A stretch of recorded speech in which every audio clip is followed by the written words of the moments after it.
Storia della Sardegna e dei Sardi. Bepi Vigna, tu ci hai abituato dei compendi già nella tua carriera letteraria a provare a raccontare in sintesi, un po' perché sei abituato forse alla sintesi anche della narrazione attraverso i fumetti, storie invece molto complesse. Quanto è complicata la storia della Sardegna e quanto è stato forse anche difficile restituirla in poche parole? E la sfida è stata proprio questa, perché innanzitutto il titolo è Storia della Sardegna dei Sardi, perché noi volevamo provare a raccontarla come non era stata mai raccontata, come un'esperienza di un popolo, quindi senza intromissioni esterne. E quindi in realtà non c'è, Storia della Sardegna dei Sardi, è la Sardegna dei Sardi che volevamo raccontare in un'ora. Chiaramente è molto difficile, sacrificando molti fatti, però cercando di recuperare quello che è lo spirito del percorso di un popolo in più di 5-6 mila anni che noi raccontiamo. L'idea è venuta in realtà a Fausto, perché lui diceva che era scocciato perché a scuola la figlia non sentiva mai parlare di Sardegna quando facevano la storia. E allora ci siamo così cimentati in questa sfida che abbiamo pensato non può chiaramente essere esaustiva, non può analizzare tutte le varie problematiche che vengono fuori nei vari periodi, però può incuriosire, ed è questo lo scopo. Quindi è pensato per i ragazzi, per la scuola. Poi abbiamo visto nelle prime rappresentazioni che insomma interessa anche gli adulti, perché purtroppo la nostra storia è molte volte ignorata anche dagli adulti. E poi devo dire che Fausto, ma di questo magari vi parlerà lui, ha trovato una chiave per renderla assolutamente accattivante, per alleggerire anche quelle possibili pesantezze di un racconto storico di un'ora dove si va come una cavalcata, insomma. La storia della Sardegna è molto particolare perché dentro c'è tanta ideologia a volte, anche i fatti vengono letti a volte estremizzandoli da una parte e a volte dall'altra. Anche in questo ti voglio chiedere, oltre alla fatica di mettere insieme la sintesi, quanto è stato invece anche difficile trovare un equilibrio nella narrazione?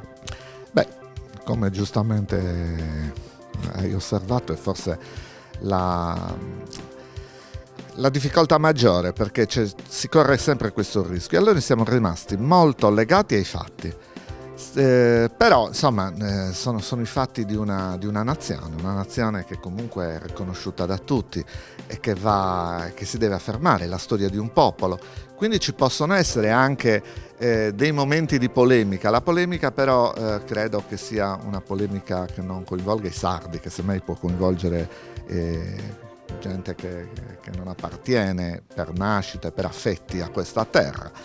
Quando diciamo che in qualche modo siamo stati anche colonizzati dallo Stato italiano, ma non credo che per questo qui da noi si scandalizzi nessuno, forse si può scandalizzare qualcuno lontano, però abbiamo voluto dare una lettura politica precisa. Le nostre idee non sono entrate in maniera forte dentro il taglio che abbiamo dato, proprio perché ci interessava più un discorso storico, ecco, direi quasi giornalistico. Abbiamo cercato di applicare nel trattare la materia un po' la deontologia dei giornalisti più che quella dei narratori. E invece il Centro Internazionale del Fumetto, che ruolo ha avuto in questo progetto? Beh, il Centro Internazionale del Fumetto è l'associazione che ormai mi accompagna da oltre, quest'anno credo che facciamo 22 anni con la scuola di fumetto, quindi ha un ruolo fondamentale perché raduna un gruppo di artisti della grafica, dell'illustrazione, ma non solo, perché abbiamo ormai allargato il campo a vari settori, per cui il fumetto non può essere più considerato un mezzo espressivo da trattare autonomamente, perché ormai viviamo nella cross medialità, quindi tutto è multimediale. E chiaramente il confronto con loro è sempre costante. Poi noi venivamo da un'esperienza importante che ci aveva reso orgogliosi, che era quella di raccontare la storia della Sardegna con il fumetto.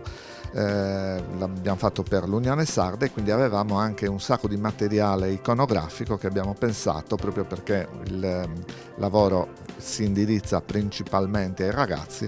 Abbiamo pensato che poteva accompagnare il racconto di Fausto, ed è ancora una fase in progress, perché l'idea è quella poi innanzitutto di tradurre questo testo in sardo, perché secondo noi la storia sarda raccontata in sardo acquista un valore maggiore e diverso, e ci stiamo pensando, ma il lavoro coinvolgerà anche una scelta ancora più curata e più attenta delle immagini, perché abbiamo utilizzato quelle che avevamo a nostra disposizione. Invece vogliamo proprio lavorare anche costruendo delle immagini che accompagnino ancora meglio il racconto. Quindi diciamo che siamo ancora in una fase di lavorazione, ma il prodotto che mostreremo è già abbastanza compiuto da poter essere visto, insomma.